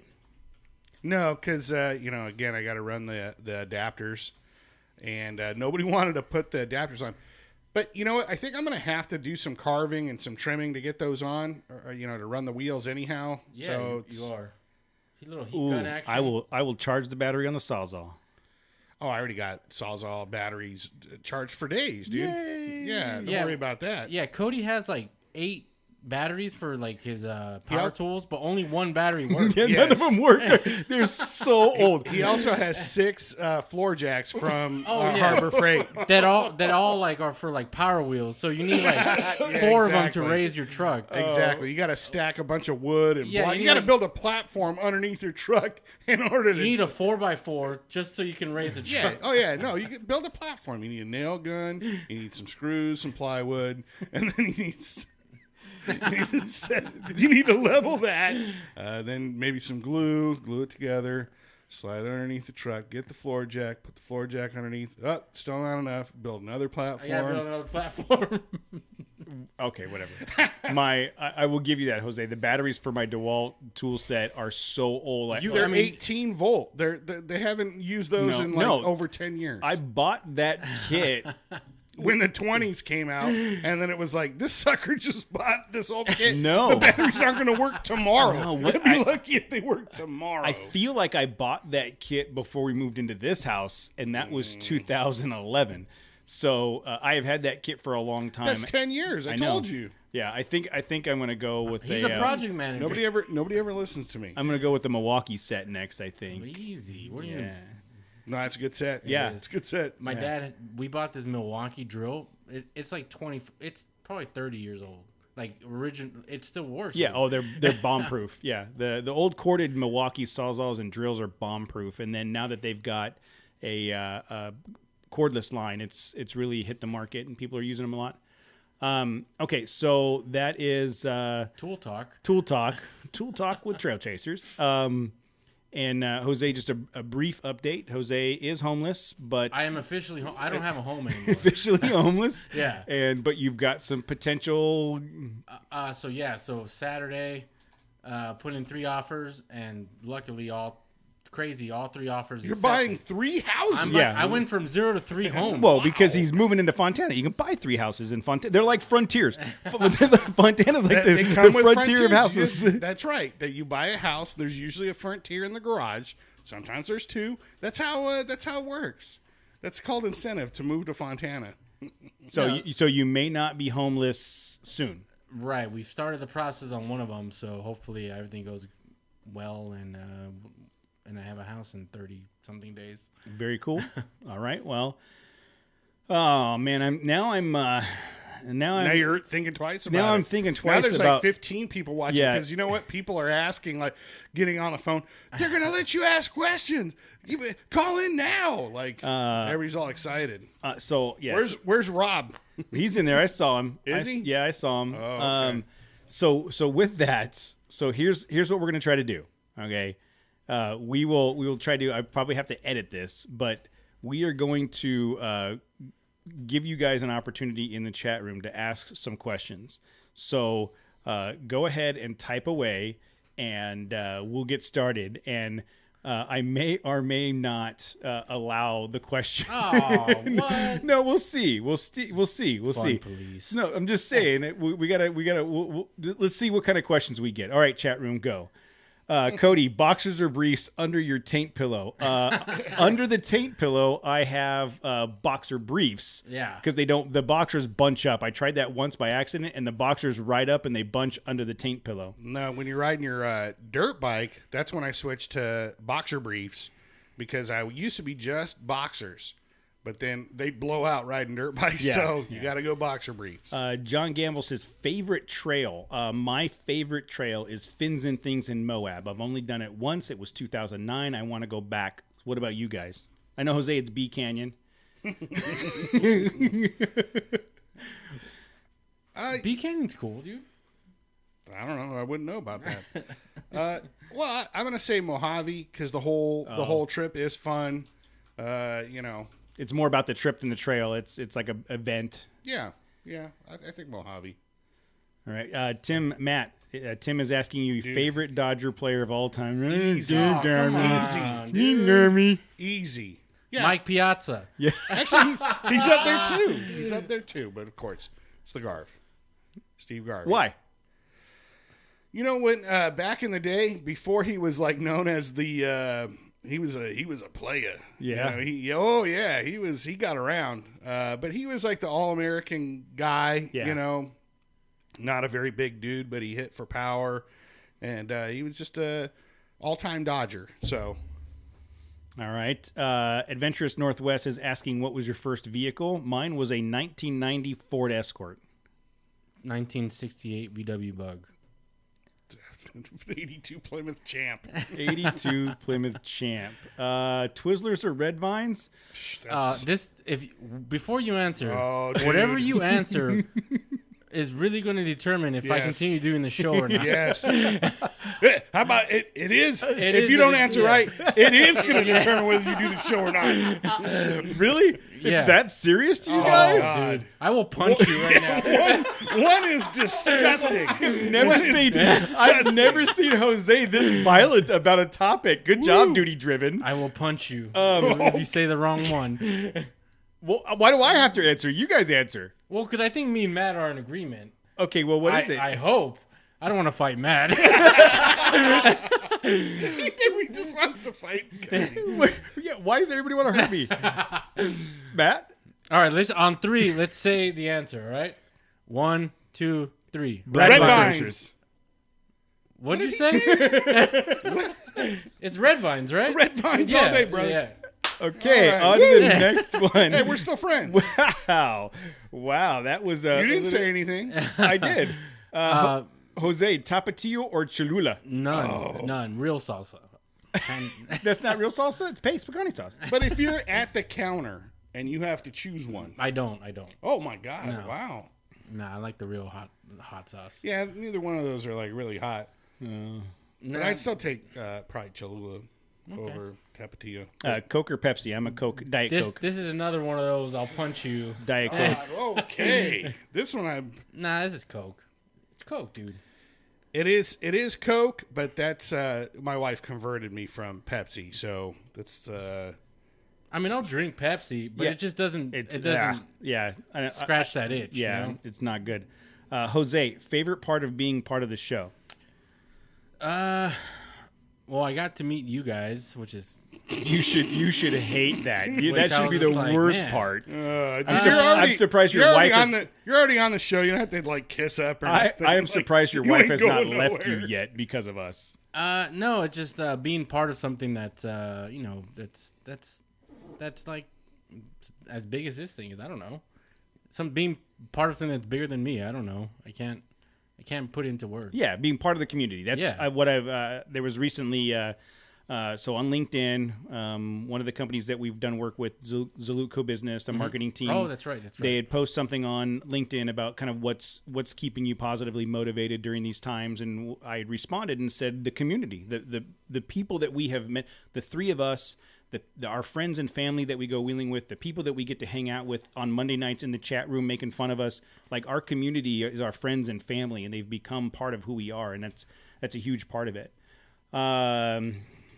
John says, "What is your dream rig?" Ooh. 1969 Charger. Yeah. 440. That's it. Probably. I don't. You know what? I don't know. Like one of the rarest cars. Dude, my dad had two of them. My dad had a 68 and a 69. Jose, dream rig. My taste in cars has always been like, I like any car. Like I'm such a car guy. Like I can't pinpoint it just to one. For years, it would have been some Jeep. Yeah. For the longest time. And I think that over the last handful of years, as I've branched out to other brands, I feel like my dream rig is a Gladiator and a Bronco and a Ranger and a Tacoma, like all of the different rigs for all of the different things they bring to the table. It would be really hard for me to pick. I still love the old Grand Wagoneers, the Jeep Grand Wagoneers. I would love to do that. Or you know what? My dream rig would be a 66 to 77 Bronco, because that's the first off-road vehicle that I saw that I wanted more than anything, and I couldn't afford it. So being able to go back to that time where I could get a fully restored first generation Bronco would probably be my dream rig.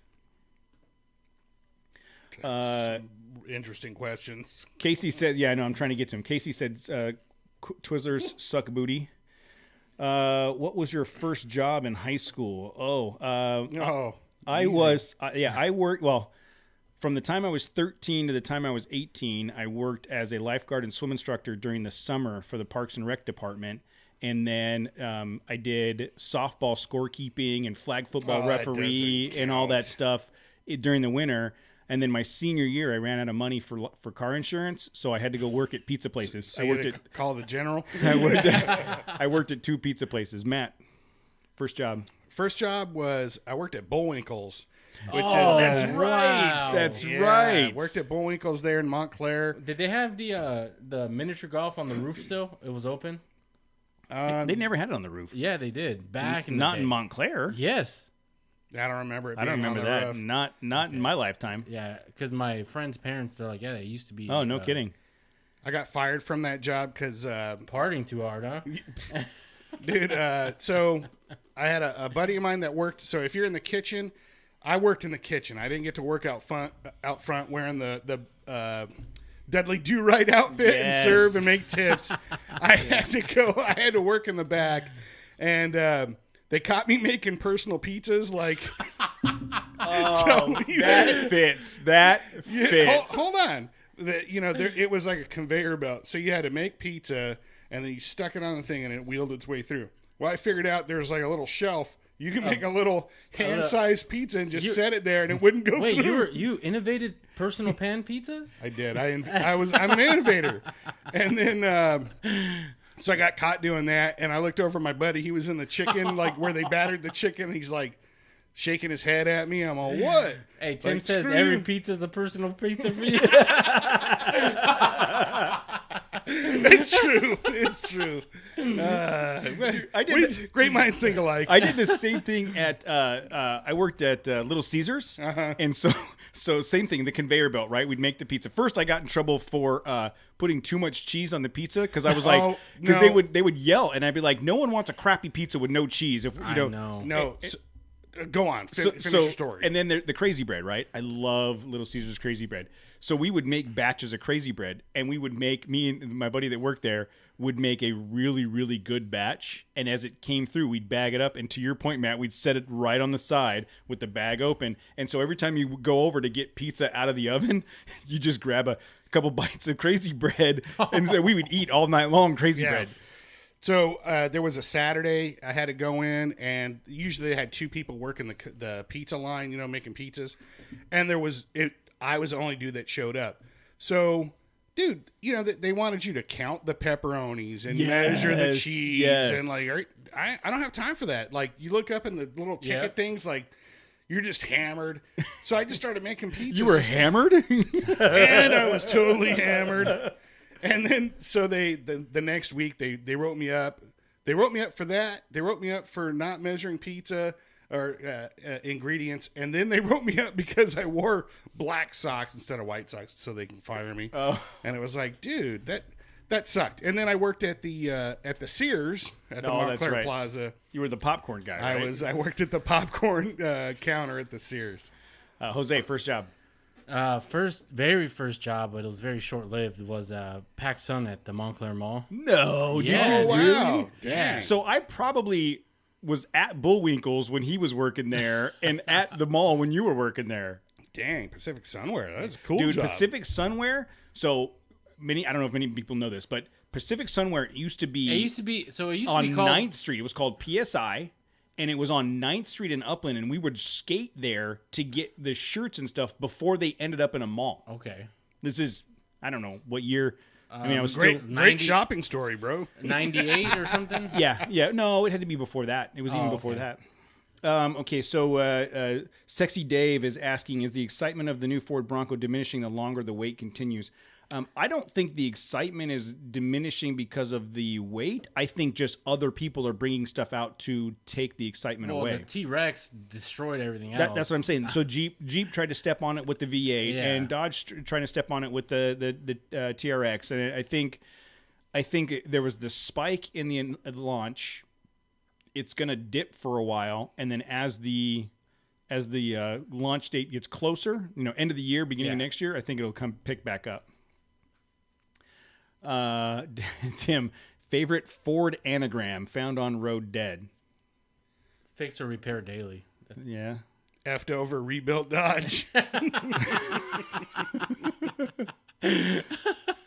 Mine is fuck all y'all and your Jeeps. Oh, yeah. I didn't do it. I intentionally didn't. Fucked over, rebuilt Dodge. Come on. And then you had to use it. Well, Fuck! I wasn't the first one to say. Oh, man. I gotta edit like 12 minutes out of this thing now. Yeah, that was a minefield right there. That's what we call a minefield. You fuckers. Oh, man. I tried to drop one, and you guys wouldn't let it happen. Woo. Jose said twirlers. Oh, wow. I am so far behind on some of these questions. Worst vehicle? That same 82 Plymouth Champ.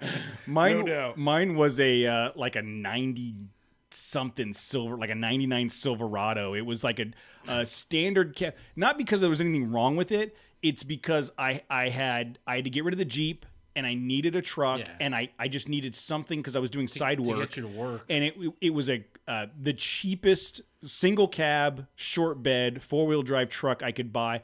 I bought it. I was in an argument with my wife about it at the time, and I was like, F it. I'm just going to buy this truck so I don't have to have this conversation with her anymore. And every time I got in that truck, I hated it, and it reminded me of that. You said it was the Plymouth.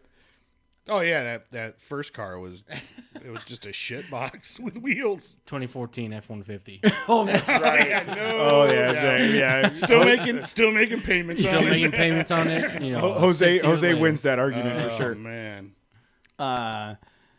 Let's see. Fatter, fluffy chicks, best eye candy. We're gonna skip that one. I had an answer ready for that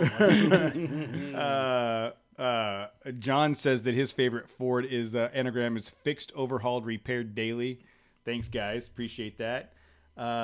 Matt, least favorite Southern California town.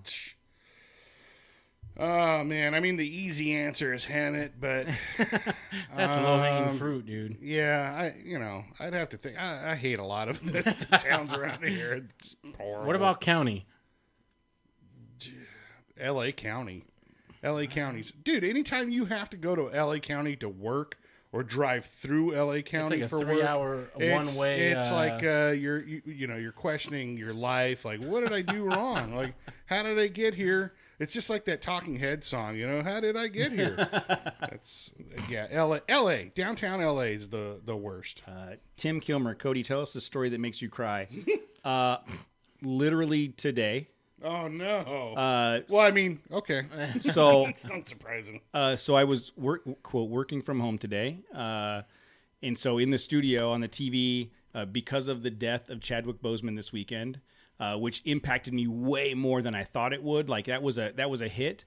I was watching Avengers Endgame. Oh God! And you guys, so that's double trouble for you. Oh man! Yeah. So dude, you got hit So twice. the minute I see, so the thing about Endgame, and I'm assuming everybody in the world has seen it, is there's so many underlying stories about Clint Barton losing his kids and Tony's daughter, you know, at the end when he dies, and Scott Lang, Ant-Man, missing 5 years of his daughter's life as she grows up.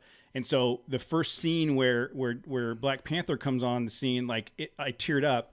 And then watching the rest of that movie, I was crying by the end of it because... Are you going to cry right now? I'm thinking about it, yeah. So Tim, I cried. I cry every time I watch Endgame. And I think we've talked about this, I sobbed for 3 hours in Endgame to the point where Tammy was embarrassed to be seated next to me. Good Lord. Well, you might want to have your tea that wasn't tested, because of the dude. movie. Though. I think you have just low T, bro. You got low T, man. Just they make I pills and stuff. have high security. That's what it is. Oh, okay. John is asking 446 pack or Hemi or 427 side oiler Chevy rat motor. I don't know what any of those are, so I'm going to go with Hemi. Yes. Taylor Swift or Nickelback? Dude, T-Swizzle. Yeah, T-Swizzle all Taylor day. Swift. Yeah. Take a pass. Let's see. Let's see what else we got here. Someone says, "What's Bullwinkles?" and Tim says it's a male strip club. Bullwinkles is like the family fun center with miniature golf and batting cages and arcade and stuff like that. That's miniature golf. Pizza was better than Chuck E. Cheese. Yeah. Oh, for sure. So Adventurous Northwest Jeep is also talking electric Wrangler now, to which might be kind of good off road. I would. We've talked about it before. If I had a second vehicle, I would try an electric off road just to see how it does. I think it'd be good. Rob Flores, the 2020 Ford Ranger. Just admit that you made a mistake. Well, first of all, mine's in 2019, and I still to this day, and I've had it since the end of January. I have not had a single regret with that truck. I have loved every minute in that truck, every trip we've done. Zero concerns with it. I'm just reading what Casey said. I haven't gotten that far. How about your first off-road vehicle? Mine was a 1978 Subaru wagon. That's Adventurous Northwest. Mine was the 86 CJ. Yours was just the 20. No, the Renegade. That's my wife's Renegade. But it was the first vehicle you started taking off-road. Yeah, I guess so. I took the Silverado off-road. My previous two Silverados, but I stayed on hardpack as much as I could. Mine was a 1984 Toyota pickup. Oh, yeah? Mm-hmm. I didn't know. When did you have that? Like 2010. It was red. Solid front axle, solid rear axle. And see, Tim said, my daughter swam across the pool today for the first time less than a year after her heart surgery. See, that would make me cry. I would cry. Yeah, I'd totally cry. I would Matter of cry. fact, I posted something the other day, and you were like, "Insert tears here," Yeah. and I didn't know if you were being sarcastic or serious. Both. Let's see. John says, "I don't have low T, I have high E," which is possible. It's very possible. Oh yeah, very high on estrogen. You need to have your ovaries checked. Casey says, if you play Nickelback backwards, you hear the devil. Worse yet, if you play Nickelback forwards, you hear Nickelback. I don't understand why everybody. When did it Bro, become... you look like a guy that likes Nickelback. I gotta say, I just don't remember their music being that bad. Dude, it's horrible. Yeah, it's pretty god awful, dude. Tim wants to know, Jose, who's your favorite, Cody or Matt? I think we all know. Let's see. We're gonna skip all the ones where Tim's asking us to out each other. I mean, wow, those are some decent questions. I really expected a little bit more from you, but thank you for taking it easy. I think what we'll do is I think we should do this regularly and give them an opportunity to build up to it and maybe have them submit the questions. Yeah, like we'll we're put gonna it do out like at like so and so time. Well, every live Q&A. Well, what we'll do is we could do live, yeah, rather than having them submit it. But we could do like have people submit stuff like every 6 weeks or so. See some other worst trail experience. I'm trying to think. The one. What was it? Not Cleghorn, but Pilot Rock. I had a great experience on Pilot Rock. I was fine. You guys were just pansies. I was good. I was in a Renegade with all-terrain tires. So, and no rock sliders or anything. The one place you got further, you had to use your rock sliders. Oh, sliders. I 100% had to use the sliders, the locker, the whole deal. And you're sitting there thinking like, this MFR ain't coming up here, but I'm gonna make him say he's got to turn around. And John, how dare you? Is that an actual comparison? Rush to Nickelback, just because they're Canadian bands? No, he's saying Rush Till I Die. F Nickelback. Yeah, that's right. That's what I'm saying. You're even drawing that comparison is ridiculous. Rob says, will you ever come and wheel in San Diego? Rob, I've been texting with you all week about wanting to come wheeling in San Diego. I'm having a hard time finding the right routes. So that's something. Roads. Isn't there talk of something? There is talk of something. So I reached out to Rob because he's from down there to see if he had any information. Oh, all right, Rob. Damn. Yeah, come on. Jeez. How much in the doghouse were you when Tammy found out about Lori Loughlin? She thought it was hilarious. She we talked about it last week. I told her that you because Tim outs me when I put up the post of that's right. I put up the post, the announcement post of the show. Tim tags an Instagram, tags Tammy and says, you might want to look at 1 hour 46 minutes. Be careful. And so I told her what was going on, and she responded to Tim. She's like, yeah, I'm super worried right now. Oh, that's funny. Worst trail experience for Cody was hauling ass on the Ranger and still seeing Matt in his Frontier right behind him. No, I love that. I think that's great. I'm not worried about it. Truly or White Claw? Well, there's no law with the claw. But Truly's good too. I think Truly's a little bit more carbonation, so it has more flavor.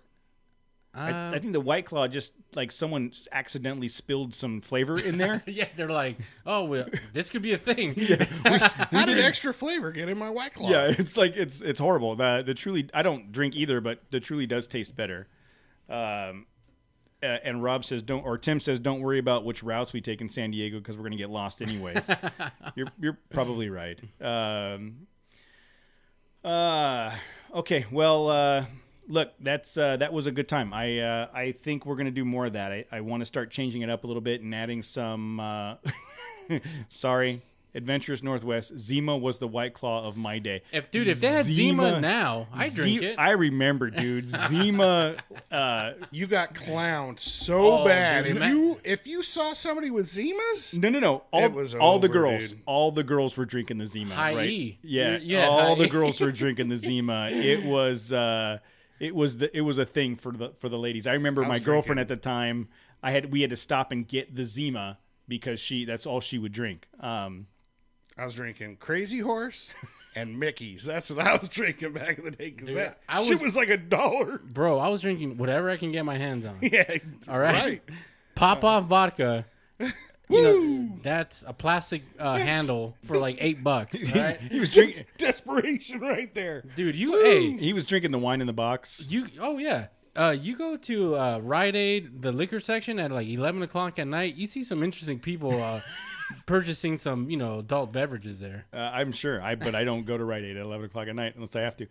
All right, guys. Look, so we could probably go on for hours doing this. We will set up more We will set up more of these live Q&A sessions. Maybe what we'll do is we'll do a live Q&A. We'll get people actually on the screen to do some of that. That would be fun. And what was the one? Was it King Cobra Casey with Landau Calrissian? What was the malt liquor he was selling? Colt 45? Was it Colt 40? Yeah, it was Colt 45. Oh, you did say Colt 45. Yeah, okay, Colt 45. Yeah. Yeah, Colt 45. And Yeah. he had like his cape on, like his. Oh, he his- wasn't in like Lando Calrissian's? Well, I remember Billy D. Williams. no, I know, but Yeah. he was in character selling No, that? I don't no, think so. no. I don't But think so. I think he still like wore a cape in a couple of them commercials. Like, If you want to do the Kessel run in 12 parsecs. yeah, in less than 12 parsecs. oh man, Colt 45. who doesn't? Who doesn't? Zima with That's what Disney needs to do. Start marketing some shit like that. Oh man, I don't. come on in and do the Kessel run. All right, I don't know that they're going to take your it's like advice. a pub crawl, you know. Oh, dude, imagine. Oh man, Like, Just- take 3 shots just- at the start of the Kessel run, and then just try and and make like, it. There's like checkpoints at each, and then you Yes. just take another shot. If you make it out, out of the Just to Kessel get run, it out of the Kessel you're run. good. Doesn't even matter what time. I made it. I made the Kessel run. That's it. Congratulations, we you made it. could literally find any route and start calling it the Kessel You Run. know what? That's true. Yeah, that's true. That is We true. could literally go pick some place and go, all right, we're doing the Kessel Run this weekend, guys, and we're going to time it to see who can do it in 12 parsecs. It was like somebody's birthday like 8-9 years ago, and we were just doing they called me and like, hey, we're doing a pub crawl. What? That's a thing? Like, you can do that? Oh yeah, you start off at so and so Fleming's at the Victoria Gardens, and then every place that sells beer, you have to go in, have a drink. And I'm like, how many? Do a pub crawl at the Victoria Gardens? Hold on. Yeah. I'm all. How many laps are we gonna do? Because I'm thinking, I mean, there's- dude, I'm gonna be there all night. Well, Like, there's Fleming's, TGI dude, Fridays. We didn't even make it to the like caddy corner the other way around. It was a shit show. I couldn't believe how smashed I got. Like crazy. By Lucille's, you were. We made it to Lucille's. We made it to Lucille's, but across the street, it wasn't Toby Keith's. Or maybe it was. Yeah, it Toby was. At the Keith's. time, it was. Yeah. We didn't even make it in there. So It was I like, did it. Monty had to come and get me. Hey, Jeez. quick story about Toby Keith. I was in Vegas with my buddies once, and we're staying at a hotel. I forgot which one, but there was a Toby Keith in the hotel, and there's a giant. We're in the elevator, and there's a giant sign like for the Toby Keith restaurant, right? And a guy walks in. Dude, we're really hammered already. A guy walks in, and he's like, "Do you guys know what floor Toby Keith is at?" And my friend was like, "Yeah, it's right next to Kenny Chesney's place." I was like, "What a dick, dude!" But it was funny. I did a couple of so my late 20s. I was doing a lot of work in Orange County, and I had a buddy that lived in Huntington, and I would stay at his house every once in a while. And he was a drinker. Him and his buddies were partiers, and it didn't matter what night of the week it was. And like you'd go down into Newport, and there's like Sharkies. Oh yeah, dude. And Oh my God! yeah. I got a story about Sharky. Okay, dude. so I was down there, like we were doing work on a Saturday, so I was down there like on a Friday night, spending the night at his house, and matter of fact, it wasn't work. I just didn't want to go home. I didn't want to go home when I stayed at his house because that happened often, and it literally it was like starting at Sharky's, and we were in line to get in at probably 9 o'clock. I wanted to be in bed, you know.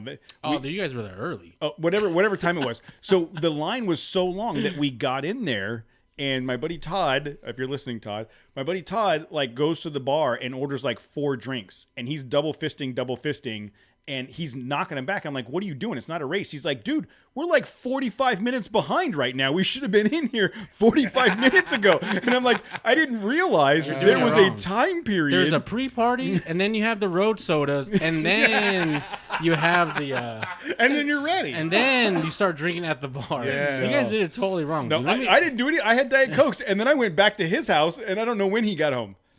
This is a story about irresponsibility, and nobody should do this. But back before, when I was single, group of friends I was hanging out with, they rented a hall at a park down in Huntington Beach, and they did beer fest. Like, hey, they were recently graduated from college, and they still like doing the drinking games, flip cup and the, whatever. And they were like, "Hey, do you want to do that?" Mike and Taryn, and we had one. Oh, and whatever. We brought our team together, and it was like $25 or something. $25. There's like 5 kegs of beer. You're starting drinking at like 11 a.m. Do you want to do it? Hell yeah, I want to do that. Sounds like a great time. So we're doing. I don't even care. Everybody's all strategically like, oh, I don't want to. The point was not to like get hammered. Me and Mike are like just throwing them back. We're here to play games. Like, who gives a shit? And so that was the mentality. We didn't win anything. We didn't even come close to winning anything, but we had a great time. And then, I mean, that was like 4 or 5 hours. And now we're in Huntington Beach, and we had some friends that lived like 2 blocks away. So we went, and I'm single. So I'm like, no, let's go hit up. I hear about this Sharkies, and here I am in Orange County. Like, let's do it. So, we shower up at our friend's house. We hit the town over, we hit Sharky's like at 6. It's still really early. And, oh my God, I hardly remember frankly, I'm probably embarrassed. Like, if I could see myself how I was talking to people trying to hit on girls. Oh, dude, I could. I would pay money. I would pay money if we had the quantum time machine from the Avengers movie. Yes. I would go back to night. That'd be a good point. To watch you fumble over yes, and half sentences and fumble over yourself trying to talk to chicks. And I just bought my 07 Silverado. I just bought my Silverado, so I thought I was hot shit. And then everybody was like trying to get me out of Sharky's. Like, dude, we got to get him out of here. Like, tell him there's some chick waiting at the house or something. Like, I don't remember. And so somehow I drove from Sharky's to this house. I don't remember it. I don't remember getting in my truck. I don't remember any of that. And then the next day, they're like, dude, you were so smashed. Did you walk home last night? No, I don't know. Actually, I don't know. And then Mike saw, dude, where's your truck? And I started panicking, like, oh my God. And he goes out front, and it's like perfectly parallel parked. Like, obviously I had parallel parked. He's like, dude, you're totally good. But I don't know how that happened. But that was like one of the most irresponsible. That was not. I'm sure you've done more. No, I'm sorry. To get back, I drove to Sharky's. I ended up, so that's Huntington Beach. Somehow I ended up at Anaheim Stadium asking for directions. What? Yeah. And then yeah, it's bad. Wow. I would definitely go back to that night and watch that. I remember I was partying one night. That's like pre-social media days. Thank goodness. I was partying kind of hard one night, and in the movies where it's like they flip the switch and it just goes black. Yeah. I woke up the next morning super scared. I'm like, I don't know how I got here. But some dude came out of the bathroom. From Hangover, there's a tiger in the living room. No, I woke up in my car in the driveway with the car still on. No. What? Oh, wow. Yeah. Oh, dude. See, I was not a drinker. So my thing was like we'd go out drinking knowing I had to drive home. And so I had to stay up and drive all these people home. So I would mess with people when they got drunk. I was that guy. Be like, dude, that chick over there totally wants you. And I would send someone like Matt over to some chick and totally talk him up and tell him that he's in there. He's got it 100%. She's been eyeballing. She's been checking you out. She asked me about you. Go talk to her. And like Matt would go. I would send people over like all the time. Oh, I was gonna say, did you send me over to go talk to chicks even though I was with your sister? No, that's. No. What's that? Imagine if me and Matt were partying, like we'd be dead. Yeah, we've talked about that earlier today. I think the two of you would totally be dead. Okay, so since we've completely added ourselves with stories of irresponsibility, don't do as I say. Yes, don't follow the lead of these guys at all. So we're gonna wrap it up here. This was fun. Thank you guys very much for participating and asking the questions. Like I said, we'll give you guys a little bit more heads up next time when we do this, and we'll go from there. But thanks again to the Ted from Quadratech for joining us, and thanks for you guys for being in the chat, and thanks Alex for the email. And we will talk to you guys later. Late. Duty driven. I don't know. He asked if the Bailey Canyon thing was happening this weekend. I don't know. We haven't really. What's Bailey Canyon? Is that the one down in San Diego or something? No, that's the one in San Bernardino.